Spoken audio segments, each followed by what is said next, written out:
స్వాతి నాయుడు గారు ఉన్నారు. ఎవరైతే ఉన్నారో చాలా రోజుల నుంచి మనకి సోషల్ మీడియాలో ఒక సంచలనంగా ఉంటారు. ఆవిడతో మాట్లాడదాం. స్వాతి నాయుడు గారు చెప్పండి, కుర్చీ తాతకి సంబంధించి వైజాగ్ సత్య ఇప్పుడు చాలా విషయాలు చెప్పారు. అంటే ఏంటి, ఎందుకు ఆయన అంటే మెంటల్గా ఏమైనా ప్రాబ్లం ఉండిందా, లేకపోతే ఎలా?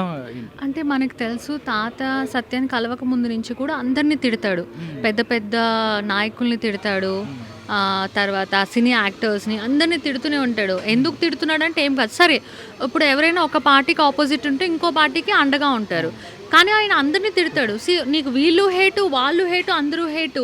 కొన్నిసార్లు కొంతమంది యాక్టర్స్ని పొగుడుతాడు, మళ్ళీ అదే యాక్టర్స్ని కాసేపు అయ్యాక తిడతాడు.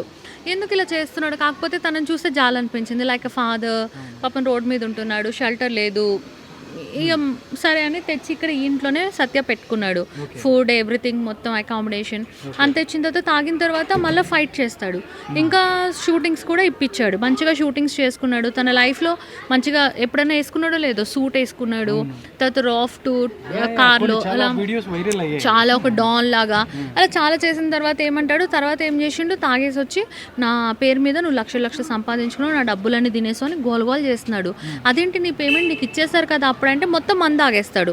వాళ్ళ ఇంట్లో కూడా ఇవ్వడు, ఇంట్లో ఇవ్వమని పంపిస్తే ఇచ్చా అంటాడు. వాళ్ళ వైఫ్ వచ్చి ఇవ్వలేదంటది. అదేంటండి అంటే నేను బయట దాచుకున్నా, మా ఆవిడికి చెప్పలేదు అంటాడు. ఎందుకు తాత ఇట్లా చేస్తున్నావు అంటే ఇంట్లోకి ఇవ్వకూడదు, డబ్బులు మనకు సరిపోవు అంటాడు. నేను చాలా ఫ్రెండ్లీగా ఉంటాను, ఏంటి తాత ఇట్లా చేయకని. ఎందుకు తాత అట్లా సత్యాన్ని తిడుతున్నావు, బాధపడుతున్నాడు కదా అని అట్లానే తిడతాడు. చూసి ఇట్లా ఒక 100 times చేస్తుంటాడు. మీడియా వాళ్ళకి కూడా చెప్తున్నాడు. ఆఖరికి ఇంకా సత్యకి ఇంకా బాధ వేసి కోపం అయ్యి, నేను కూడా ఉన్నాను అప్పుడు, స్టేషన్కి వెళ్ళి ఇంకా కంప్లైంట్ ఇస్తే ఇంకా పోలీసు వాళ్ళు వచ్చి కృష్ణకాంత్ పార్క్ దగ్గరకు వచ్చి తీసుకెళ్లారు. అప్పుడు అంటున్నాడు, స్వాతి నువ్వు కూడా అట్టే సపోర్ట్ చేస్తున్నావు, ఇది అన్యాయం అంటే. మరి నేను చెప్పాను తాత తినట్లేదు, ఇక బాధ ఉంటుంది కదా, ఇంకా అట్లా జరిగిందనమాట. ఇంకా మళ్ళీ వచ్చేసాడు ఇంకా బయటికి. ఓకే, దాని తర్వాత వచ్చిన తర్వాత ఫోన్ చేసే ప్రయత్నం ఏం చేశారా? తర్వాత వచ్చిన తర్వాత మీకు తాతకు అసలు ఫోన్ లేదు, ఫోన్ ఉండదు, పోనీ వేరే దగ్గర నుంచి లేకపోతే ఎక్కడికి వచ్చే ప్రయత్నం కానీ అలాంటిది?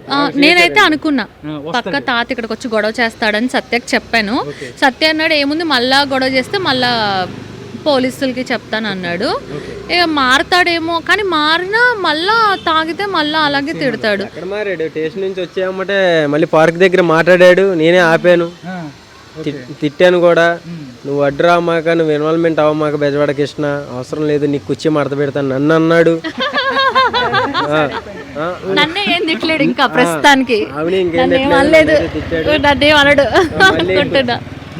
కుర్చీ మడత పెడతాను, మళ్ళీ బెజవాడ వెళ్ళిపోతావు, నువ్వు ఇండస్ట్రీ కూడా ఉండవు, అది ఇది అంటే నువ్వేమన్నా అనుకో, మళ్ళీ తిడతాం కరెక్ట్ కాదు, వచ్చి 5 నిమిషాలు అవుతుంది, నువ్వు మళ్ళీ మైకుల ముందుకు వచ్చి నువ్వు మాట్లాడుతున్నావు అంటే వాళ్ళ ముందు మళ్ళీ వేరేలాగా మీరు నా వీడియోలు లక్షలు సంపాదిస్తున్నారు, నాకేమో రూపాయి కూడా ఇవ్వట్లేదని రిటర్న్ కంప్లైంట్ రాసి బయటకు రాగానే నేను కూర్చుంటే బయట అంటున్నాడు, నన్ను ఎవ్వరు ఏం పీకలేరు, ఇలాంటి వాళ్ళు నేను 100 మందిని చూసి అంటున్నాడు. ఇంకా సత్యకి చెప్పలేదు.